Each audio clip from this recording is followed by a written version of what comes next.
आपण आपल्या आयुष्यात किती पैसा कमावला यापेक्षा किती माणसे जोडली हे महत्त्वाचे आहे। आज माझ्या सेवानिवृत्तीच्या कार्यक्रमाला जो जनसमुदाय आहे, जी माणसे जमली आहेत, तीच माझी खरी श्रीमंती आहे, असे प्राचार्य एन.आर. पाटील यांनी सेवानिवृत्ती कार्यक्रमाप्रसंगी बोलताना सांगितले। प्राचार्य एन.आर. पाटील यांनी 32 वर्षाच्या शैक्षणिक कारकिर्दीत अनेक विद्यार्थी, शिक्षक कर्मचारी यांना घडविले असून आज बरेच विद्यार्थी मोठमोठ्या हुद्द्यांवर विराजमान आहेत। प्राचार्य एन.आर. पाटील यांचा मनमिळावू स्वभाव व समजूतदारपणामुळे ते सर्वांनाच आपलेसे वाटायचे। ते शाळेला आपले घर व विद्यार्थ्यांना आपले कुटुंब मानत, त्यामुळेच आज त्यांच्या सेवानिवृत्तीच्या कार्यक्रमाप्रसंगी सर्वांचे मन भरून आले होते।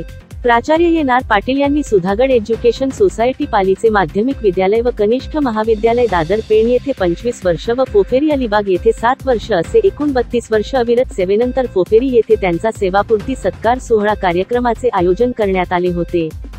यावेळी शाळा व्यवस्थापन समितीचे अध्यक्ष जगन्नाथ पाटील, सुएसओ पालीचे सचिव रविकांत घोसाळकर, सुएसओचे संचालक राजेंद्र पालवे, आंबा बागायत संघटनेचे महाराष्ट्र राज्य अध्यक्ष Chandrakant Mokal, Rajabhau Gawand, Kirtibhai Shah, Vasudev Patil, Alpesh Patil, Mali sir, Rajput sir, PL. Gaikwad, DD. Gaikwad, Kanchan Bhure, Charulata Patil आदींसह अनेक हायस्कूलमधील शिक्षकेतर कर्मचारी, नातेवाईक, मित्रपरिवार, आजी माजी विद्यार्थी तसेच दादर, रावेर, सोनखार, कळंबोली, पोयंजे, पाली, तिनविरा, कुरुळ, शिरढोण हायस्कूलमधील शिक्षकेतर कर्मचारी मोठ्या संख्येने उपस्थित राहून प्राचार्य एन.आर. पाटील यांना शुभेच्छा दिल्या। जनोदय करिता विनायक पाटील, पेण।